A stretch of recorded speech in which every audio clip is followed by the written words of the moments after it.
Our people are hungry. Nigerians are hungry. Nigerians can't pay their bills. Gas is expensive, out of reach of the common man. Firewood is now an alternative. Is firewood that cheap? Firewood is not also cheap, Mike. 3 stick or whatever, they'll tell you 1,000 or 2,000. It's not cheap. I'm surprised you know. Can that one boil a bit? I don't buy, I'm a Nigerian. And we feel the pulse of the people. The National Assembly have failed in their duties to serve Nigeria. If the president seek loan from foreign bodies or any organization, and they send a bill to the National Assembly for the loans that the president wants to seek to take, it is hurriedly passed. Okay. Why are they not debated upon? In the Senate, they've passed by 1,000 bills, and only 80-something have been assented to by the presidency. In total, 100, both from red and green chambers. The presidency allowed them to say, okay, let's give them some sense of entitlement that they are working. You understand? After passing the bill, how many of them, those such bills, get assented to and implemented? Among the two houses, one should be scrapped. And I think the Senate should be scrapped. And let's work with the House of Reps. When we are doing reforms in our laws, let's make reforms that even those Nigerians that are not working, they should be paid. There's so much money. Do you feel the jumbo pay of these 109 senators, 360 can be channeled to other areas? Can really help initiate that policy? Yes. From our Commonwealth, Nigerians can be paid working or not. I've been to Dubai. The Emiratis don't work, they pay them. They have houses for them. Is it not a very producing country? Like ours. Like ours. So what is wrong with our own? It's management from the top. We must be able to manage our resources. Let's vote people who can manage our resources, who can manage our Commonwealth, who don't see our Commonwealth as a means to enrich themselves. In Delta State, we can generate our power. We have gas. We have water. I think we should also have coal in Delta State. We can generate power for ourselves. So, therefore, Delta State as a state has no business to be in darkness. Whether you have BDC or whatever thing you call them, we have no business to be in darkness. Sometimes I feel bad when I see Lebanese fixing our roads. And we have civil engineers. Well, anyway, but that is the narrative itself. It must start from the universities. Students must be made to do roads in Nigeria, universities. From our universities. An independent reporter 2026 Social Cohesion Report released during the weekend by the African Polling Institute, API, a non-profit and non-partisan opinion research think tank, indicated that the National Assembly emerged the least trusted institution of government, with 77% of Nigerians having no trust as it overtakes the Nigerian police force, according to the executive director, Professor Bello Iha, who formally unveiled the report at the National Social Cohesion Dialogue in Abuja, and also being monitored by Dialogue. Now, it shows that the Social Cohesion Index shows that 48.8% of Nigerians still do not trust the Nigerian institution. Now, this index represents a 2% point increase from last year and the highest index recorded since the study commenced. Although the index remains marginally below the average 50% threshold, the survey reports that 72% of Nigerians express little or no trust in this government of President Bola Ahmed Tinubu, down from 11% from 83% in 2025. Similarly, 77% express little or no trust in the National Assembly, while 73% express little or no trust in the judiciary. But the big question is, why do Nigerians lack trust in governance and public institutions? And how can they, public office holders, be held accountable? Well, these and more will take center stage on the show today. And that's we're talking about accountability and trust deficit as it concerns public office holder. We're talking about accountability and trust deficit as it concerns public office holders. And that's what we're having as a major discourse today on the show, looking at that very report released by the API just on Friday and being monitored by us right here on Dialogue, as we look at the issue of accountability, knowing that we're going to an election year with just 8 or 7 months to go. And many Nigerians are already saying, is our public institutions, are they accountable? And why that little trust as it concerns the National Assembly? It shows that more Nigerians tend to trust the police more than they trust the National Assembly. By the way, trust us will always have a way of really looking at issues, and that's why I'll be looking at it critically right here on the show today. And to help us talk about this, we have no other person, but well, anyway, a honorable in high repute, and one that has, well, recently, he has an award as it concerns political scientists, and indeed he'll be having to join us here. And we're talking of no other person but Honorable. I'll call him Honorable today. On the mind is not part of the National Assembly. Austin Uwuseba JP. Good day and welcome to the show, sir. Thank you, Michael, for having me. Well, don't mind me. I need to call you Honorable so at least they understand that you might not be in the red chamber. Some other mind you're putting on the red cap, but indeed you seem to understand what the pain seems to be as it reflects Nigerians and their mistrust for public office holders. Now, this very report is coming at a critical time. Like I said in my introduction, we have barely 8 months before the general elections. Yeah. And there's already that apprehension as it concerns the National Assembly. This will be one of the highest time, or the only time, we've had Nigerians trusting the police more than they trust the National Assembly. Now, do you feel 77% of Nigerians not trusting the National Assembly is a pure reflection of the show of that divide between the governed and those that are governing us? So let's understand. Do you feel that 77% is a pure reflection of the feelings of Nigeria, especially as it concerns that institution, the National Assembly?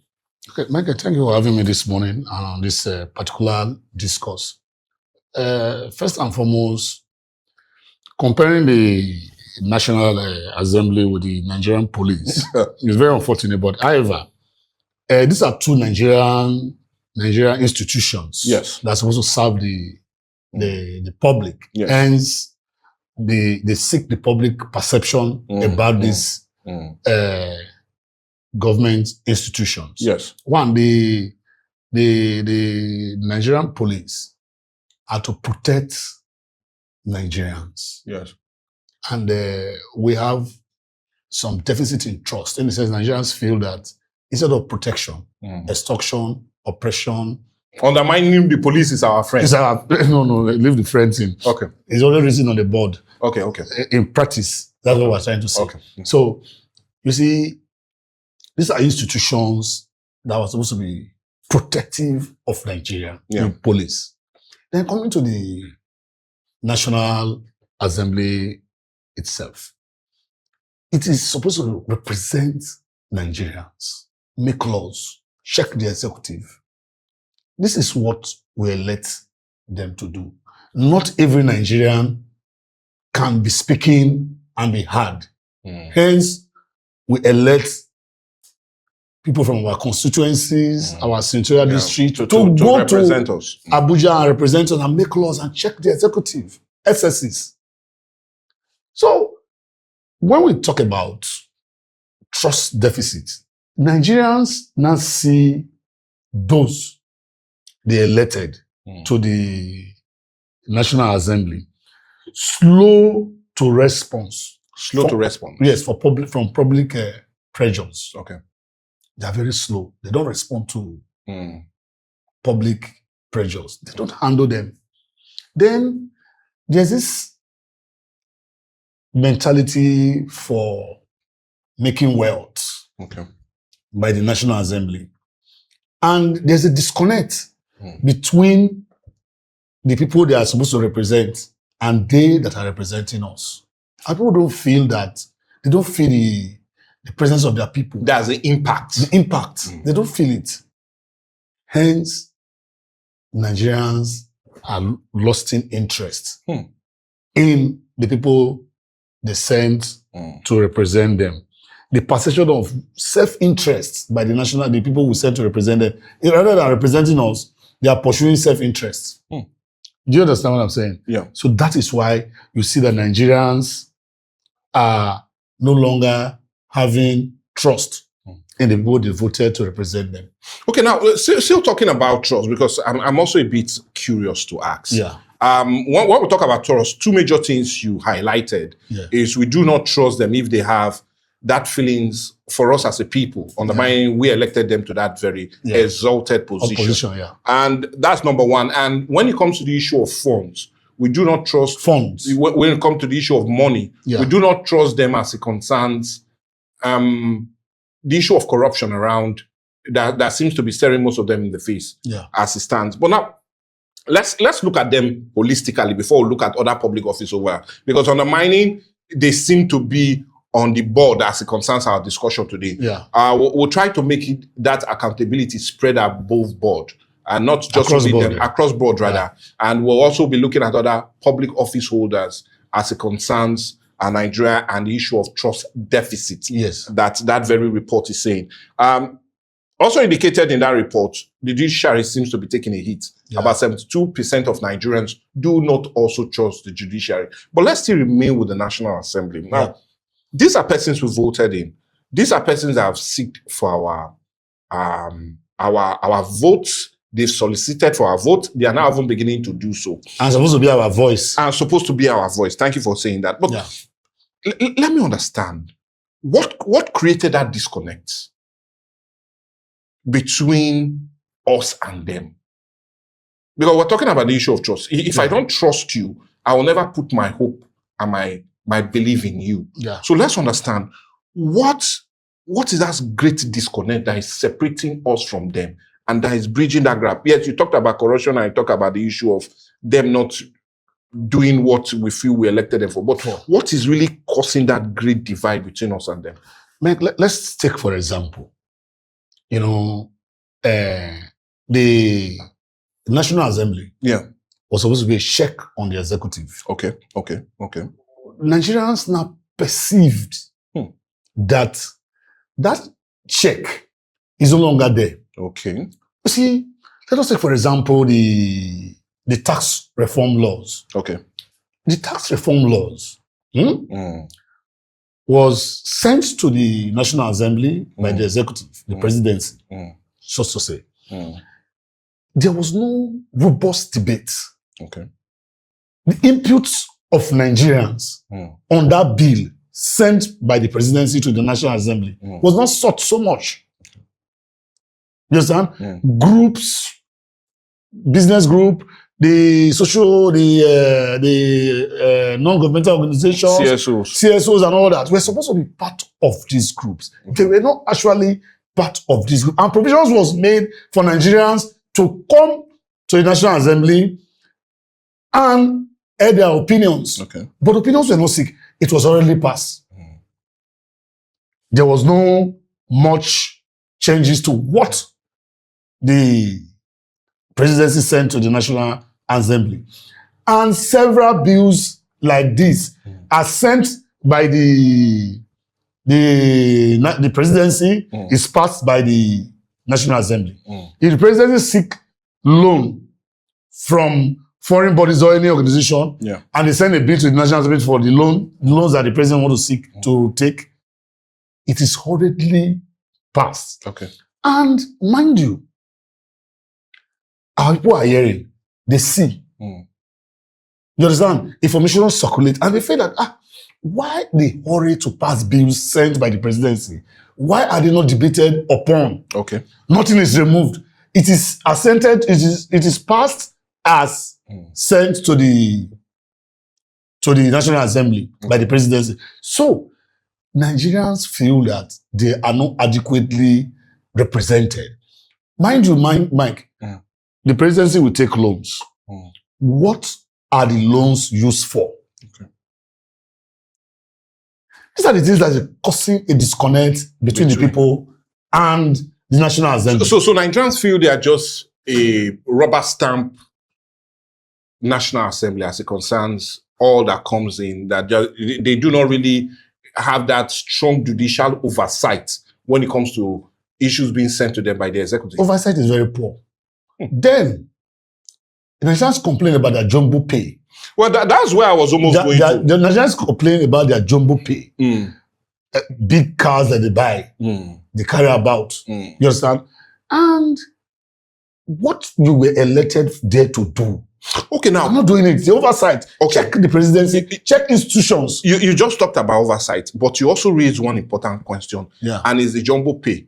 As it stands with our report from Dialogue here, we just learned now that each senator receives a cumulative both salary, allowance, and all, amounting to 21 million every month. Now they make almost 162 million annually, but some will also debate that. Now, do you feel their work that they are being elected for and what they are received, their remuneration, it's quite not commensurate with what they are doing? Do you feel they are highly being paid? Because if you look at it, an American senator receives $172 annually. And if you break it down, Nigerian senators are receiving one of the most highest paid senators in the world as it stands today. But you also look at the value of the naira also. But irrespective, that is where it stands. So do you feel their jumbo pay is also a critical issue as it concerns our mistrust for them? The pay is a very serious issue in the sense that from reports, they seem to be among the highly paid senators in the world. That is the Nigerian senators. And Mike, mind you, a lot of them, they fail in their constitutional duties. Okay. Our National Assembly. Okay. And there's a school of thought, which I think I belong to, that we feel that the National Assembly have failed in their duties to serve Nigeria, and we don't even need them any longer. Among the two houses, one should be scrapped, and I think the Senate should be scrapped, and let's work with the House of Representative, because apart from the payment you are saying, there is this mentality for settlement. The presidency seems to settle them with jobs, and they no longer have a voice to represent the people, which, for what we elect them to do, there is no voice. You understand? So Nigerians complain about the pay. Let us take the pay, for example. They're supposed to, when you are elected as to serve Nigerians, to serve your people, you're supposed to serve without payment. The payment is supposed to be reduced. Just we should, in fact, there's a need to reform the constitution that the payment should be greatly reduced to reflect what others are being paid in other climes. So, this is a call to duty, Mike. It is not a call for high payment or to go and enjoy yourself. No, it's a call to serve your people. When you're going to serve your people, it's not going there to say you want to earn jumbo pay. No. How much are they paying professors? How much are they paying judges, magistrates, and lawyers in various ministries? How much are we paying our civil servant that we should pay a set of people that huge amount? Mike, Nigeria as an oil-producing country, I am of the view, let's go to when we are doing reforms in our laws, let's make reforms that even those Nigerians that are not working, they should be paid. We check in the sense that we say a family of 4. If you exceed 4, you are your own, because we don't want people to be producing baby because they feel that they are being paid. but you will not. Some women are more fighter than some women, and some men are very. No, you understand what I mean? For economic especially sake, the coal. Mike, for not coal, because if you produce baby and we cannot take care of them, it's another challenge. Yeah. So China said 1. But they've changed that policy because they were short of they find that they were short of manpower. However, in Nigerian case, we say, let us see to 4. If you have 4 children. But what if you have all 4 girls? They are Nigerians. 4 boys. Nigerians. Okay. For God's sake. Okay. We are saying, let us reduce to 4. Let the government make provision for payments for Nigerians. There's so much money. Do you feel the jumbo pay of these 109 senators, It 360 can be House of channeled to other areas. can really help Of course. initiate that policy. Yes. Not just that. You know, we must block loopholes where you hear on radio that somebody stole 90-something billion, it's still dollars. NBC, we are talking, well, there's a check of 200 and something trillion. You understand? This is Unaccounted for. Unaccounted for. Mike, you see, I have been an advocate that, look, Nigerian will be copying the American style of governance. It's not working for us. It is not working for us. Let's go back to the drawing board. What can work for Nigerians? Should we go to the parliamentary system of governance? Is that what you are saying? It is not more of a reduced. Mike, I'm not more of a reduced legislators. See, Mike, double taxing some of them. Nigeria as a people, we're a peculiar kind of people. We have our own kind of challenges. Yeah. So, I'm of the view, our political scientists. I'm a political scientist. Yeah. Political scientists. We should go back to the thinking board, our drawing board. Thinking tank. Form policies that will suit our own kind of system. It's not the American system. It's not working for us, Mike. Okay. So, as Nigerians, we should draw out policies that will fit into our kind of lifestyle. Do you understand what I'm saying? We are not Americans. We are Nigerians. You understand? So then, when we talk about holding our National Assembly people accountable, we should draft laws, make punitive laws for those that steal our commonwealth. Okay. Not the old British style of that we're following. Yeah. No. Let's change our laws. Okay, now thinking about changing of laws, because you made mention. That's about the reform. That's the reform. We'll still come back to the reform because let's understand our National Assembly as it stands now. Yes. Now, the 10th National Assembly that was inaugurated in May 29, 2023, thus far have introduced about 1,000. I'll break it down into two. We'll talk about the red chambers and the green chamber. Well, we're looking at are they really working at the way we will be paying them that huge jumbo pay. Now, as it stands, the Nigerian Senate has introduced about 1,000 bills. Of the 1,000 bills, we do know that about close to 80-something have been passed. The Nigerian House of Representatives has introduced 2,200 bills, and out of that, cumulatively, both of them, they've had almost 250 bills being presented, and about 100 have been assented by President Bola Ahmed Tinubu. Now, if you look at all of these bills and look at what they represent, let's be factual. Now, my two quick questions to follow on this is, number one, this is what they've done. Do you feel the bills have impacted positively on our lives? We have many bills that they've brought, that of which you talk of the tax reform, a whole lot of that. That's a presidential bill. That's a presidential bill undermining, they had little or no input into it. But that's also a sticking one that has affected a whole lot of us. Yeah. Now, if you look at some of these bills they've introduced, my first question, do you feel it amounts to how much you are giving them? This 10th National Assembly, we are just looking at the 10th National Assembly. That's number one. Has all of these bills really impacted in the lives of Nigerians? That's the second follow-up question. Now, talking about bills, you see, to some extent, some of our National Assembly members, they do pass some bills. Yeah. Mike, they don't do proper research. Okay. Most of these bills are copy and paste. Oh. Do you understand what I'm saying? Yeah. And now, for example, you are making a bill for a creation of or establishment of a university, which most of the bills they pass, they already establishment of institutions, establishment of federal medical centers or all of that. How do you form these bills? Okay, that's another question. It's a question. You understand? Is it the government that will fund it, or companies operating within our clients? Okay. Because you find out that because of multiple transactions, a lot of businesses are not financially friendly to do business in Nigeria. Okay.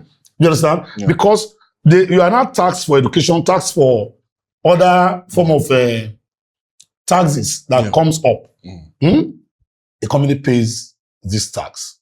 Maybe from your 100%, a certain amount, like 10, 15 has been gone for VAT and withholding before you see education tax and other forms of tax that companies operating in Nigeria are being taxed.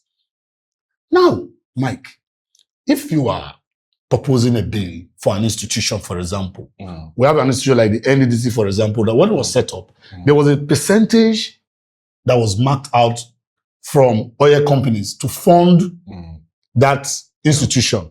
Now, if you are passing a bill, where is the funding source? Okay. Is it the budget that's going to fund, or is it the internal revenue that's going to fund? Or is it the oil? Or is it the oil company? Or I see the international oil company? Or is it companies? These are questions that we need to ask. That is why you see a lot of the bills passed are not assented to by the presidency. Because we have a problem of funding. You read now, in the Senate, they've passed by 1,000 bills, and only 80-something have been assented by the presidency. In total, 100, both from red and green chambers. The presidency allowed them to say, okay, let's give them some sense of entitlement that they are working. You understand? After passing the bill, how many of them, those such bills, get assented to and implemented by Mr. President? By Mr. President. Or the executive. This is a question. A very strong question that we need to find answers to. So a lot of bills are just kept KIV. So all you are saying, they are not working. Now, my second question has, some of these bills they've introduced, has it impacted positively in the life of Nigerians? Because it's an important question. Well, like I said before, a lot of them are not working.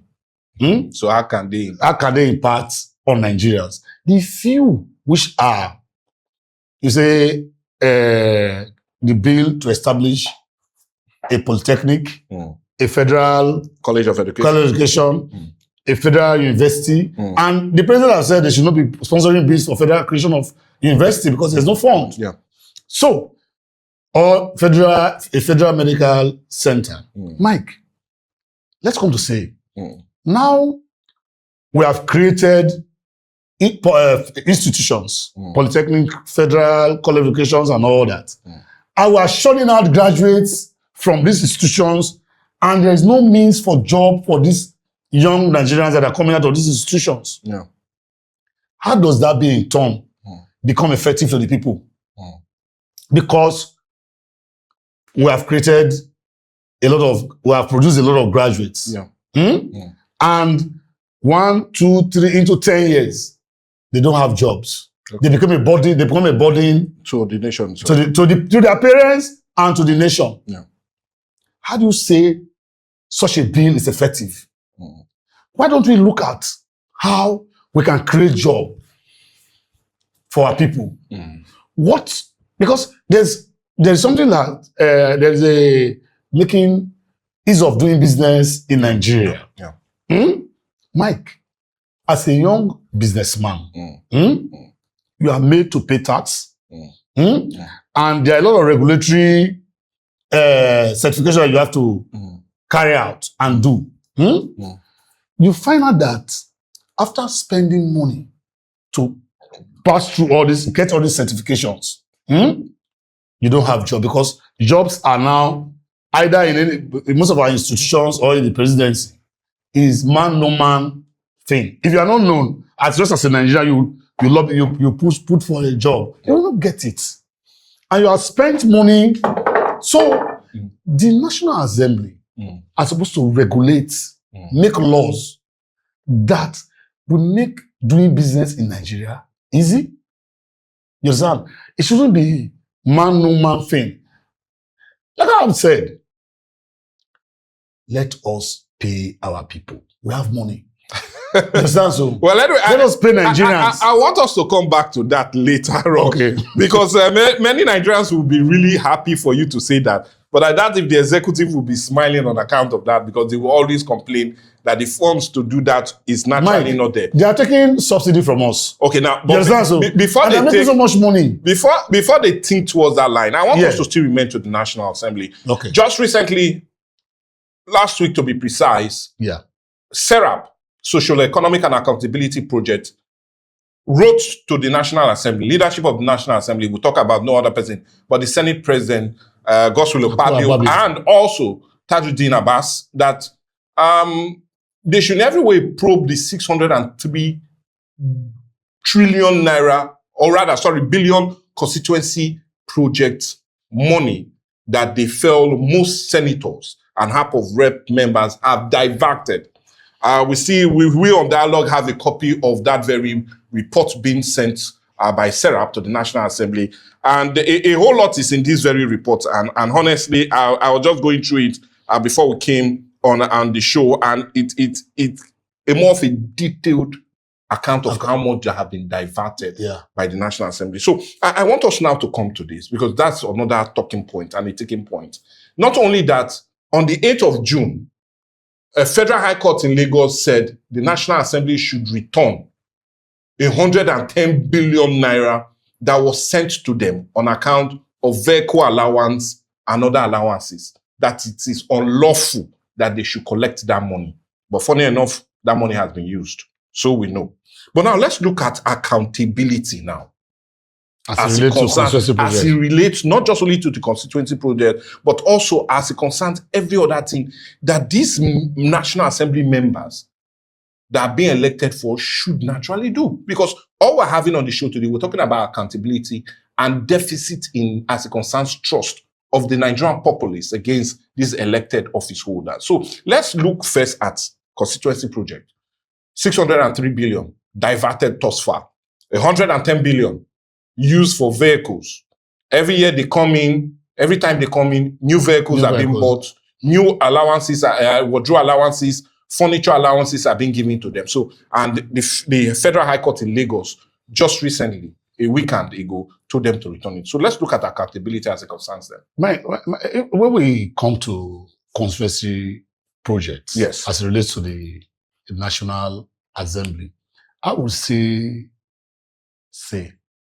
that, when people elected into office now become stronger than our institutions, it's difficult to hold them accountable. Okay. You understand? So we have the ones they call, there's a name they phrase them in the national principal office holders. Yes. Principal officials of the National Assembly. Yes. You see, some of them, what they vote for them as constituency project is very high. And if they don't do such jobs, who is going to hold them accountable? Because they are the principal officers. Yes. Who is going to hold them accountable? Is it me and you? Fine. To some extent, SERAP have been doing so much, but SERAP is also arms are bound in the sense that the system with which they are supposed to hold these people accountable, which is the judiciary, is not up and doing. Do you understand what I'm saying? Yeah. It's not up and doing. So, to some extent, you see, our political system has made our judiciary so poor that they not come cap in hand to beg the executive for funding to run the judiciary. If the judiciary is really independent and they can stand on their own and they have the fund to take care of themselves, they are highly enumerated, Mike, they can stand and defend the system. But in a system that these people are not adequately paid and the system is not properly funded, you find gaps, loopholes that can be exploited by this person, by these politicians. Okay. Listen, a situation where somebody will post after winning an election, go to court. You understand? Because the person feels that the court will do nothing. If you know that justice will be gotten from the courts, as it ought to be, you won't post that go to court. Okay, I will plead with you to hold on. No, I'm coming. Yeah. So, as it regards the constituency projects, to be fair to some of the members, they execute their projects. Okay. But a lot of them, as according to the report Serap is presenting, 6.3 billion. a lot of them diverted. are doing nothing about it, and there's no check and balances. And over the report, even our own people. So the report we even have an authentic breakdown of the report that some of these constituency projects were even put in the 2022 budget. They have been done. Some Nigerians prefer to take peanuts instead of asking questions about the constituency project, because we shouldn't leave the work for Serap alone. We as Nigerians must be able to check those that we elected into office. What is your constituency project for year 2025 or year 2026? Let us see. Has it been awarded? Has it been done? Is it done to specification? These are questions that constituents should raise. Okay. Set up town hall meetings, hold these people accountable, ask questions. Some of them do come with scorecard I've seen of what they have done over the years. Elected office holders. They've come with scorecard of what they've done. I don't mind whether it was inflated or overpricing or whatever. But it was done. It was done. These are the questions we should ask. So some of them, they do their jobs and they come up with their scorecards when they want to be re-elected and all that. But there are a lot of them that we seem not to question. And again, Mike, we have created so much powerful men.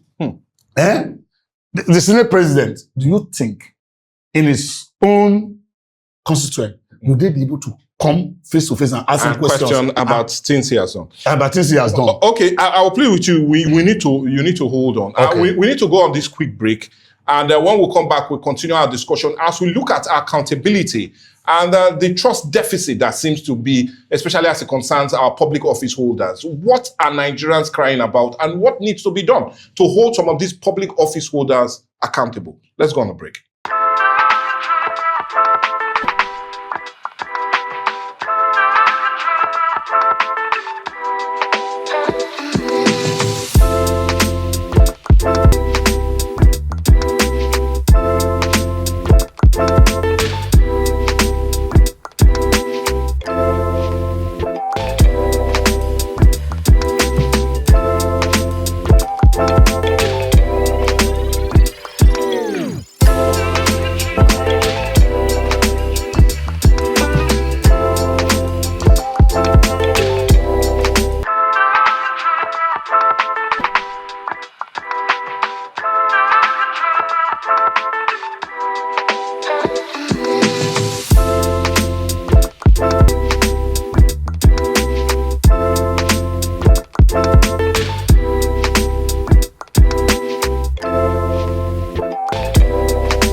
Atlantic TV.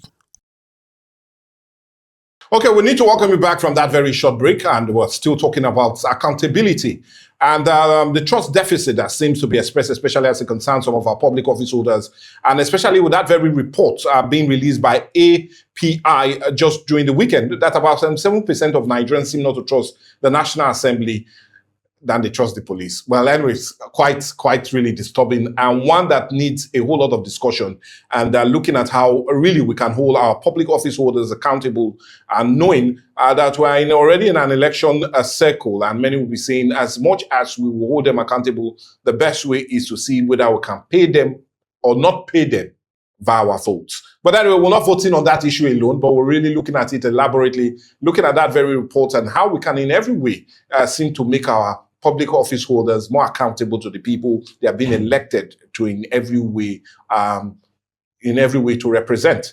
But anyway, we still have no other person but representing Nigerians on account of this discussion. I'm talking of no other person but Mr. Uwuseba JP, and he's really having to discuss more as it concerns it. But now let's return to it. Before we went on the break, we elaborated some of the mistrust being given by Nigerians, especially as it concerns National Assembly. And we've elaborated on some of the ills and some of the reasons for this mistrust. But we can talk all we can and cry all we can. If they are not held accountable, then there will be no need of us even having this discussion in the first place. But let's look at how we can make them accountable.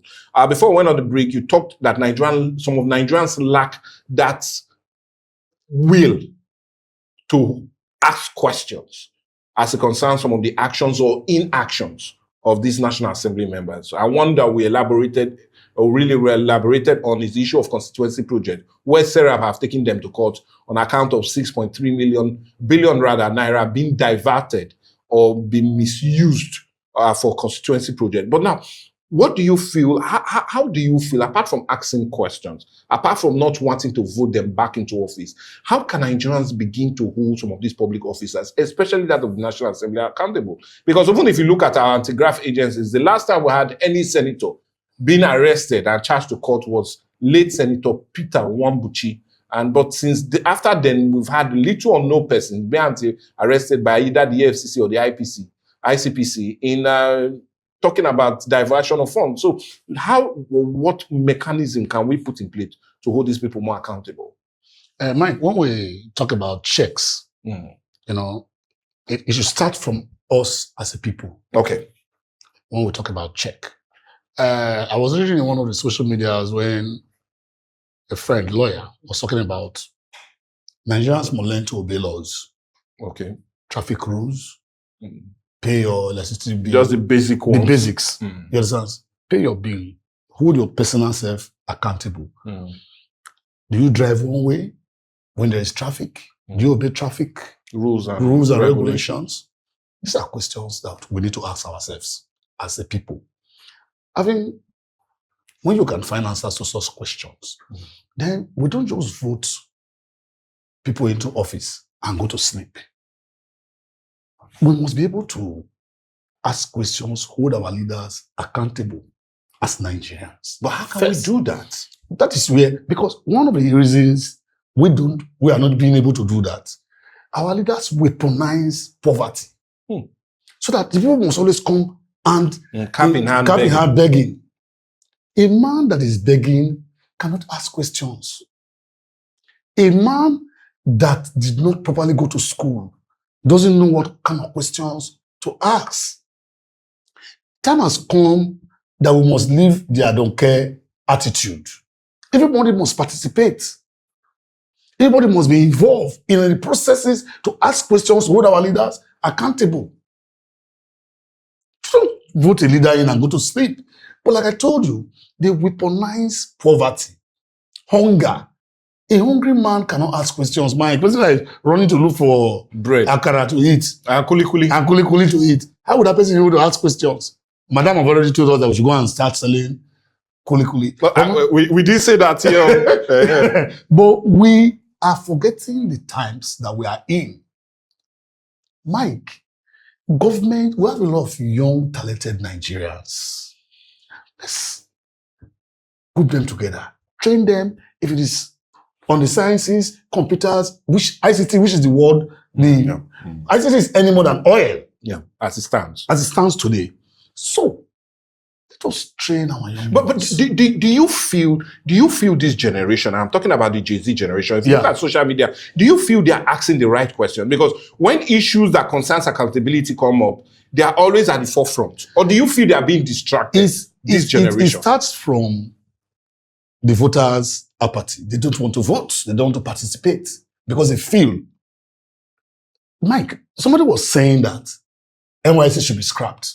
You understand? Because serving the nation and there's a fear of kidnap and all that. Banditry, bad roads, you cannot pass our road, travel to one place to another. Somebody said, don't let Nigeria happen to you. Why serve a country that you don't want the country to happen to you? So, a lot of Nigerians feel less concerned because they feel the system is not protecting them enough. So, it definitely means we need to go back to draft our constitution. There needs to be a proper constitution where the people will be part of. It's not a constitution that was foisted on us by the military. Let Nigerians be part of a constitutional drafting and reform. Because the people will be included. What concerns the people will be included. I'm telling you that from our commonwealth, Nigerians can be paid working or not. I've been to Dubai. The Emiratis don't work, they pay them. They have houses for them. Is it not a very producing country? Like ours. Like ours. So what is wrong with our own? It's management from the top. We must be able to manage our resources. Let's vote people who can manage our resources, who can manage our commonwealth, who don't see our commonwealth as a means to enrich themselves. You are going there to serve the people for God's sake. So, also we the people, we have a role to play. But like I told you, they have weaponized hunger, Mike. Our people are hungry. Nigerians are hungry. Nigerians can't pay their bills. Gas is expensive, out of reach of the common man. Firewood is now an alternative. Is firewood that cheap? Firewood is not also cheap, Mike. 3 stick or whatever, they'll tell you 1,000 or 2,000. It's not cheap. I'm surprised you know. Can that one boil a bit? I don't buy, I'm a Nigerian. And we feel the pulse of the people, Mike. We feel the pulse. There are certain, like I told you one time I was having an interview as I'm a village boy. There are certain pepper soup or food that firewood can bring out the aroma very well. And so that aside. That aside. So what I'm saying is that, one, the National Assembly, there's a school of thought that says, because I mentioned copy and paste, no proper research as what really affects the people. You understand? So we have the view that, each National Assembly member, they have up to about 5 or 6 legislative aids. They are entitled to constitutionally. Constitutionally. So, and, somebody can be elected and you recruit some miscreants from your village. Just as a means of empowerment. As a means of empowerment. Yeah. Not as a means to serve for proper legislative duties. And oversight. Because we're supposed to have lawyers, people of all callings. Yeah. You understand? Who will think, who are part of the aids, who will think and bring up policies, show out policies that will benefit the people. So, we have reviewed that a National Assembly Legislative Institute be established. Government should directly pay these people, recruit them from various constituencies, lawyers, economists, accountants, people of all callings, as it affects our national system. Political scientists and every kind of person, philosophers, who will think, who will ask questions.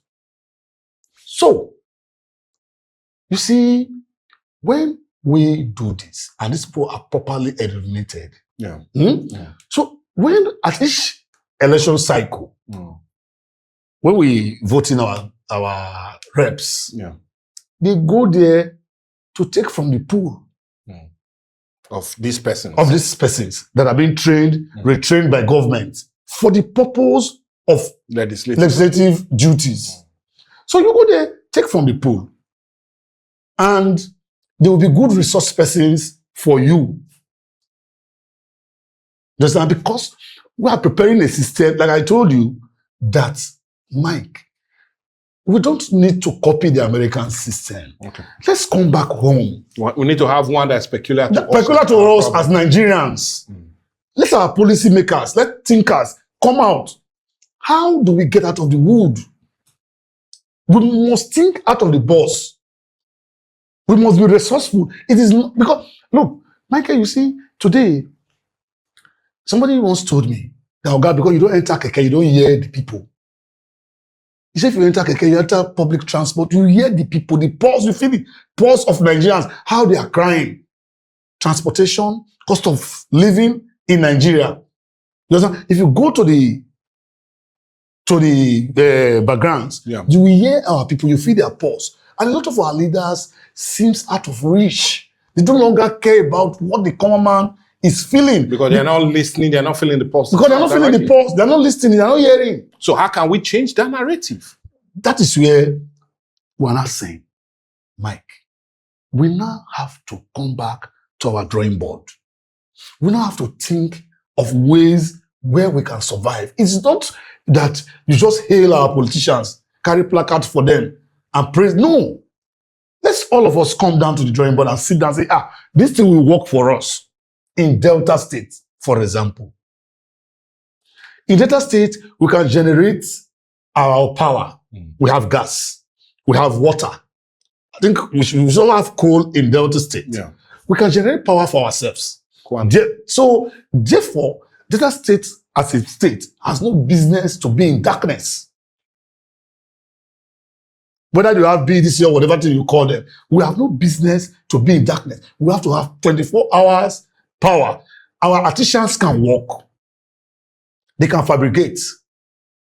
I told somebody some time ago, in Delta State, we have a steel company that is lying fallow. Alaja.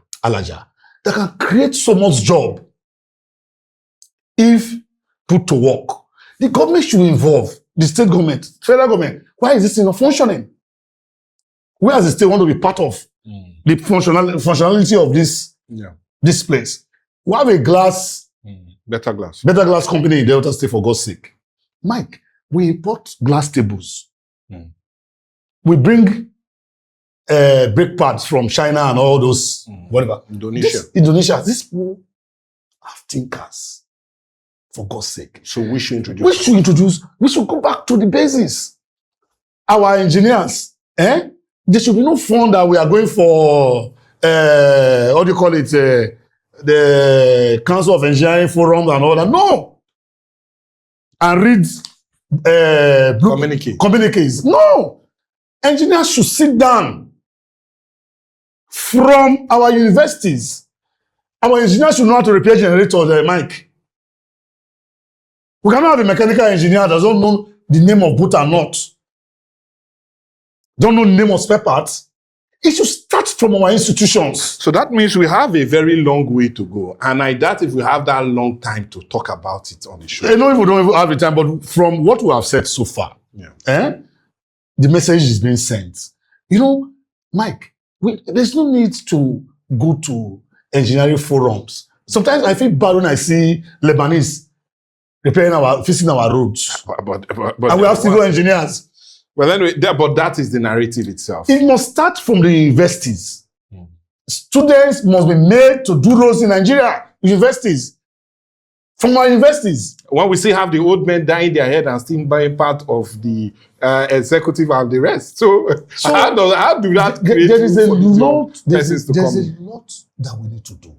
But anyway, I will need to plead with you. There's a lot we need to talk about, but time is not a friend. And we really do need to go. But we will not go without thanking you so much. And thank you very much. It has been the reason we brought you here, because we needed someone to come help us elaborate. Let's return, like you said, to the drawing board. Yeah. Let's return back to the basics if we want to get it right. But I'll say that's the reason we brought you here, because you always have a right way of putting it to us, irrespective of coloring it, but making it sound the way it should sound. So I really need to thank you so much. And I'm talking of no other person, but Mr. Uwuseba JP, political scientist, an economist, and also a civil society organization member and activist as it concerns some of the major issues. And also you have an NGO. Yeah. Yes.